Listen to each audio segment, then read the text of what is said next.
Tu as peut-être déjà entendu dire qu'en mathématiques, il suffit de comprendre. Mais est-ce vraiment le cas? En réalité, apprendre ces leçons est une étape essentielle pour réussir. Pourquoi et comment bien apprendre ces leçons, quand apprendre ces leçons, c'est ce que nous allons voir dans cette vidéo sur les bonnes habitudes pour réussir en mathématiques.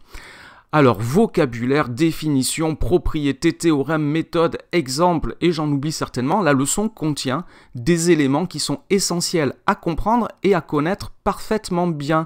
Tout cela forme la base du raisonnement mathématique. Par exemple, les propriétés et les théorèmes sont à rappeler lorsque tu rédiges une démonstration.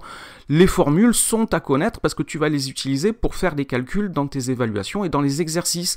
Les définitions vont te permettre de comprendre précisément l'énoncé d'un exercice ou de pouvoir expliquer rigoureusement ton travail.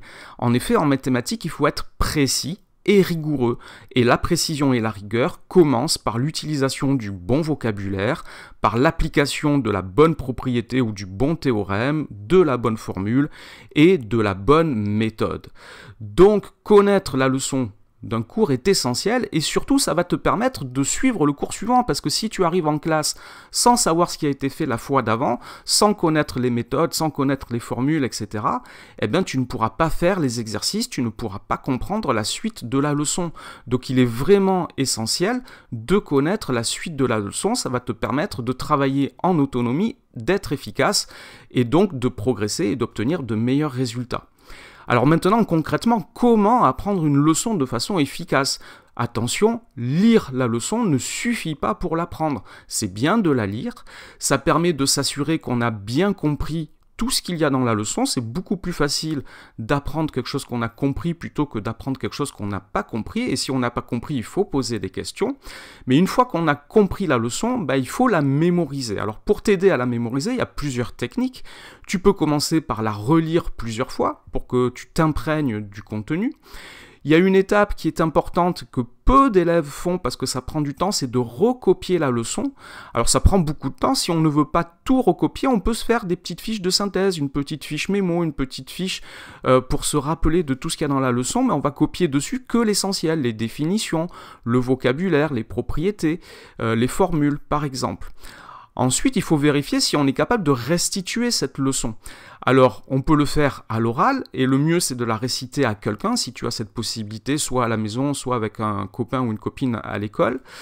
Et puis, ce qui est important, c'est aussi d'être capable de la réciter à l'écrit. Et j'insiste vraiment sur l'importance du passage à l'écrit.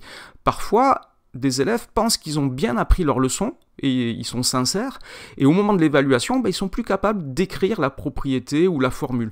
Parce que le travail de restitution, en général, il se fait à l'écrit. C'est bien de savoir le faire à l'oral, mais c'est à l'écrit qu'on fait les exercices, c'est à l'écrit qu'on fait les évaluations.